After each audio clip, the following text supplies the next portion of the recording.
Fear of Fassad, because of its broad meaning and very serious and ominous implications, has been mentioned actually in the Quran before even Allah created the first couple, before the creation of the humans. When Allah subhanahu wa ta'ala announced to the angels that He's going to create a Khalifa, a trustee on this earth, the angels were afraid because of their pure nature. Maybe they had sensed something. We're not getting into why they knew that, but the point here is that they say, are you, Allah, going to place on this earth someone يفسد فيها? You're going to put an agent or a trustee on earth who is going to corrupt this earth, who is going to do fasad on this earth and shed blood. And of course Allah told them, إني أعلم ما لا تعلمون, I know what you know not.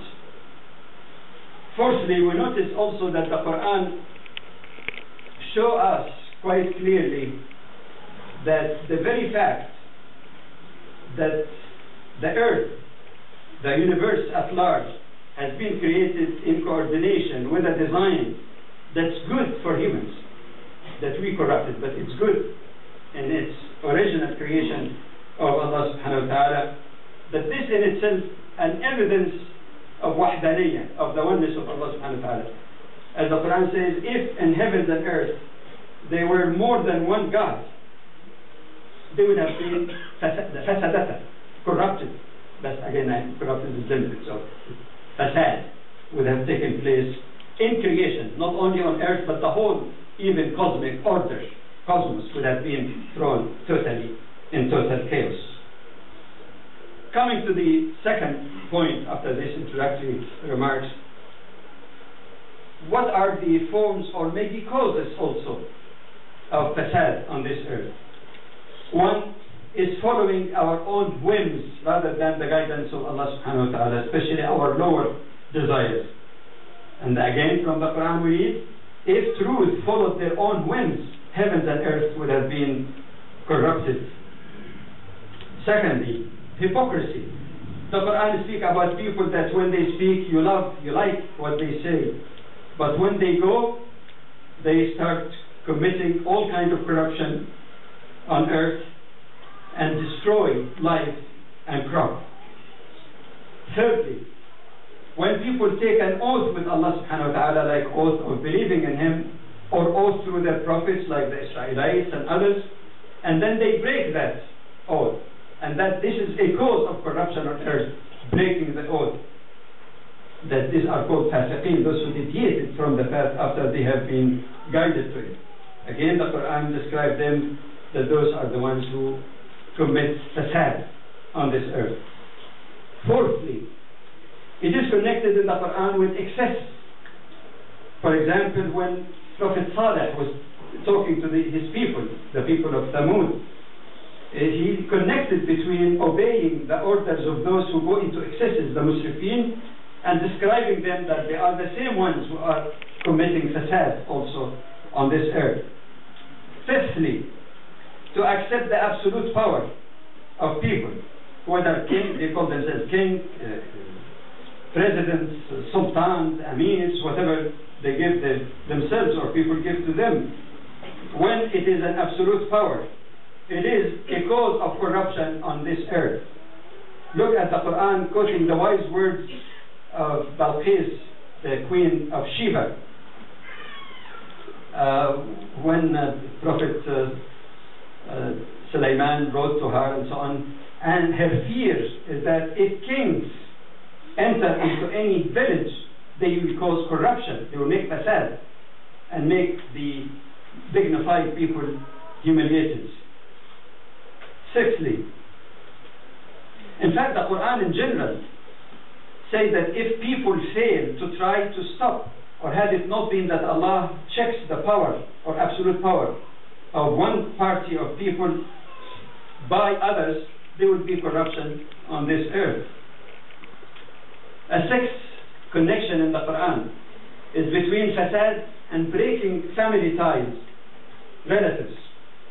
Because the Quran actually says, if you, in Surah Muhammad, if you turn away, are you going then to have fasad on this earth and cut or sever your ties with your families.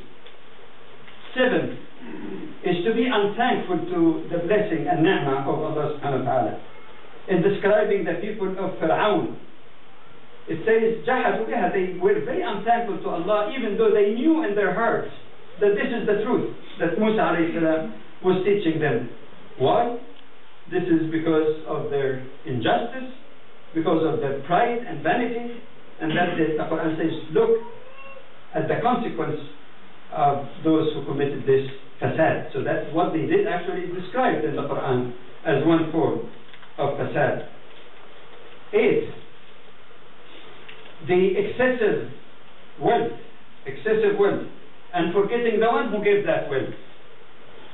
The story of Qarun, again, who was one of the people, a contemporary of Prophet Musa alayhi salam, when he was advised because of his arrogance, because of the power and wealth, excessive wealth that he had. And when people said, seek in what Allah has given you the hereafter, don't forget also your share of this life. Be good as Allah has been good to you. وَلَا تَبْغِ الْفَسَادَ فِي الْأَرْضِ. Don't commit acts of corruption or fasad on this earth. That means sometimes wealth results in fasad. And we see today billions of dollars with people, Muslim officials, يَتَطَوَلُونَ فِي الْبُنْيَانِ, as the Prophet said, competing with one another in the height of towers on which billions are spent, while millions are dying of hunger, can't find even clean water to drink. نسيان المنعم. 9, the division among Muslims and the lack of unity. The lack of unity is not only a disaster for them, it is disaster for humanity, because they are the ones who are entrusted to carry the message of true peace, justice, and security to the world. And that's why we read in Surah Al-Anfal, it says that those who rejected faith are supporting one another. Supporters, of course, it's referred here to the hostile ones, not the people who join us in opposing injustice. We should not overgeneralize. That there are those among those who rejected faith, the aggressive ones, the arrogant ones, the ones who abuse the powers that Allah gave them in their hands. If you don't, they are supporters one another, they collaborate with one another, and they say, unless you do it, unless you believers also support one another, but not in evil like they do, in goodness, there will be a great deal of commotion on this earth, and again, fasad. Just the one before last, we promised to come back to some of the statements according to the Quran of those who are responsible for corrupting the creation of Allah subhanahu wa ta'ala. And we can sum it up in one word. They put facts as upside down as we see in the foxes and wolves and the media today.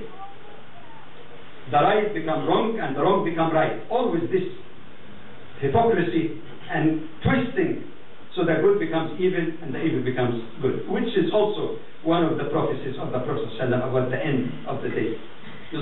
Munkar becomes ma'ruf and ma'ruf becomes munkar. Opposite. Look at what the Quran say about them. For example, in dealing with the story of the Israelites, from which we can learn a lot. The Quran doesn't speak too much about the Israelites for the sake of it, but because there is a rich history that we can learn from the good and the bad, the following and the deviation. And they were told in the Quran, when they do something wrong, and the people tell them, don't do fasad on this earth, they answer, إِنَّمَا نَحْنُ مُصْلِحُونَ. No. We are only seeking reform. We're seeking goodness. So they do evil, and they twist that evil to make it good. And I think you find it not only among the non-Muslim community, you find it within Muslims, not within Islam, within Muslims themselves. People who try to twist the ayat of the Quran, they say reforming Islam, a very serious term. What is a need of reform is not Islam, but Muslims themselves, reforming Muslims and tajdeed. Yes, Islam is dynamic.